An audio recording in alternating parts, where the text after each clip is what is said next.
Halo semuanya, selamat pagi, selamat siang, selamat sore, dan selamat malam buat kalian semua yang sedang menonton video gua kali ini. Sebelumnya gue pengen ngucapin terima kasih buat kalian semua yang udah setia buat ngikutin video-video gua hingga sampai part 3 kali ini. Seperti biasa, gue pengen ngebahas tentang money politik di Indonesia. Sebelumnya kan kita udah ngebahas nih tentang sejarah money politik di Indonesia. Nah jadi saat ini tuh gue pengen ngebahas tentang money politik di Indonesia pada era Orde Baru. Pada era Orde Baru yang berlangsung dari tahun 1966 hingga 1998, Indonesia mengalami perubahan dasar dalam sistem politik, ekonomi, dan sosial. Salah satu aspek penting dalam perkembangan ekonomi pada masa ini adalah adanya praktik politik uang yang mempengaruhi banyak aspek kehidupan politik dan pemerintahan. Berikut ini adalah gambaran rinci tentang politik uang pada masa Orde Baru, mulai dari pengendalian politik, praktek korupsi, hingga dampaknya terhadap masyarakat dan negara. Konsolidasi kekuasaan dan pengendalian sumber daya. Setelah Soeharto naik ke tampuk kekuasaan pada tahun 1966, ia segera mengkonsolidasikan kekuasaan secara sistematis untuk menjaga stabilitas politik dan ekonomi.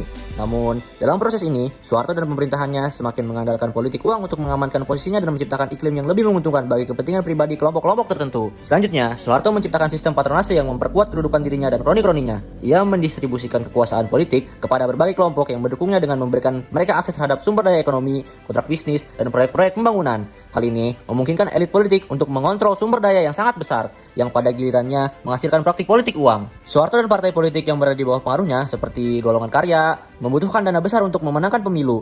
Untuk itu, mereka mengandalkan sumbangan dari pihak-pihak yang memiliki kepentingan dalam kebijakan pemerintah. Banyak sekali perusahaan besar dan konglomerat yang memberikan uang dalam jumlah besar untuk mendukung Golkar, dengan harapan mendapatkan keuntungan dalam proyek-proyek pemerintah, perizinan, dan kontrak bisnis. Praktik KKN menjadi ciri khas utama dari politik uang pada masa Orde Baru. Banyak pejabat pemerintah dan keluarga dekat Soeharto yang memanfaatkan posisi mereka untuk memperkaya diri dan kelompok mereka.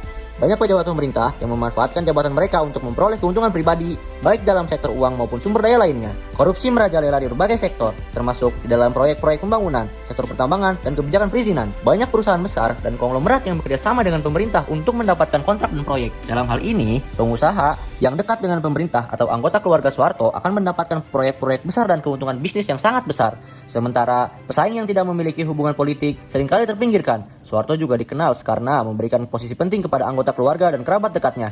Anak-anak dan keluarga besarnya seringkali menduduki posisi penting dalam berbagai perusahaan besar dan memiliki kontrol atas bisnis-bisnis strategis. Salah satu contoh terkenal adalah keberadaan Cendana, jaringan bisnis dan kekuasaan yang dikuasai oleh keluarga Soeharto. Pemerintah Orde Baru sangat bergantung pada proyek pembangunan besar untuk mendorong pertumbuhan ekonomi. Namun, banyak proyek ini dijalankan dengan cara yang koruptif dan hanya menguntungkan kelompok-kelompok tertentu. Selama masa Orde Baru, ada banyak proyek pembangunan besar yang disponsori oleh pemerintah, seperti pembangunan jalan tol, jembatan, dan pelabuhan. Proyek-proyek ini seringkali dijalankan dengan cara yang tidak transparan, di mana dana digunakan untuk kepentingan pribadi dan untuk memperkaya golongan tertentu yang dekat dengan kekuasaan. Pemerintah juga bekerja sama dengan perusahaan asing dalam proyek besar. Seringkali dalam proses negosiasi dan pelaksanaan proyek ini terjadi politik uang yang melibatkan pembayaran suap dan keuntungan pribadi bagi pejabat pemerintah. Proyek-proyek ini seringkali melibatkan pengeluaran yang tidak efisien dan merugikan negara. Pada masa Orde Baru, Partai Golkar menjadi instrumen utama bagi Soeharto untuk mempertahankan kekuasaannya. Golkar mendapatkan dukungan yang sangat besar dari pemerintah dalam setiap pemilu yang diadakan setiap 5 tahun sekali. Pemilu pada masa Orde Baru seringkali dikendalikan dan dimanipulasi untuk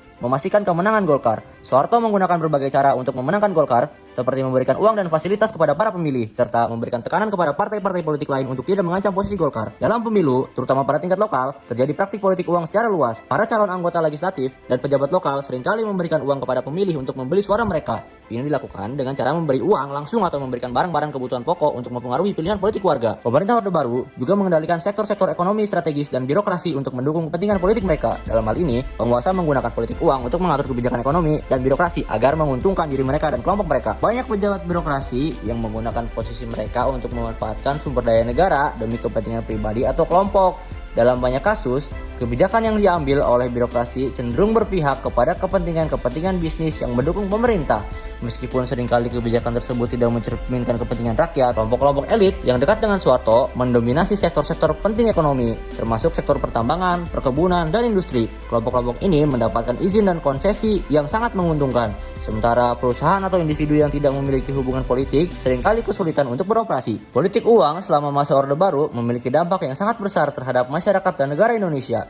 Politik uang memperburuk ketimpangan sosial dan ekonomi. Kelompok-kelompok elit yang dekat dengan penguasa menikmati kemakmuran yang besar, sementara sebagian besar rakyat Indonesia tetap hidup dalam kemiskinan. Korupsi yang merajalela juga mengurangi dana yang seharusnya digunakan untuk program-program pembangunan yang bermanfaat bagi rakyat. Praktik politik uang dan korupsi mengikis kepercayaan masyarakat terhadap pemerintah. Banyak warga merasa bahwa mereka tidak dapat mempercayai pemerintah yang mereka pilih melalui pemilu karena hasilnya sudah dimanipulasi dan dikendalikan oleh kepentingan tertentu. Karena adanya sistemnya sangat terkonsolidasi dan dikuasai oleh kekuasaan, proses demokratisasi di Indonesia mengalami hambatan besar. Pemilu yang tidak bebas dan adil serta dominasi Golkar dalam politik Indonesia mengalami perkembangan sistem politik yang lebih demokratis. Meskipun Soeharto tumbang pada tahun 1998 dan Orde Baru berakhir, dampak dari politik uang tetap terasa di Indonesia. Sistem politik uang yang berkembang selama era Orde Baru tetap mengakar dalam sistem politik Indonesia pasca reformasi. Politik uang menjadi tantangan besar bagi upaya untuk menciptakan sistem demokrasi yang sehat dan bersih dari korupsi. Secara keseluruhan, politik uang pada masa Orde Baru adalah fenomena yang sangat menguntungkan penguasa dan kelompok-kelompok tertentu, namun merugikan masyarakat luas dan menghambat perkembangan demokrasi di Indonesia. Sekian untuk video kali ini. Gue meminta maaf buat kalian semua yang sedang menonton video ini jika gue ada salah dalam mengucapkan kata dan ada kata-kata yang menyinggung. Mohon dimaafkan karena gue sama-sama belajar dalam hal ini. Sekian dan terima kasih.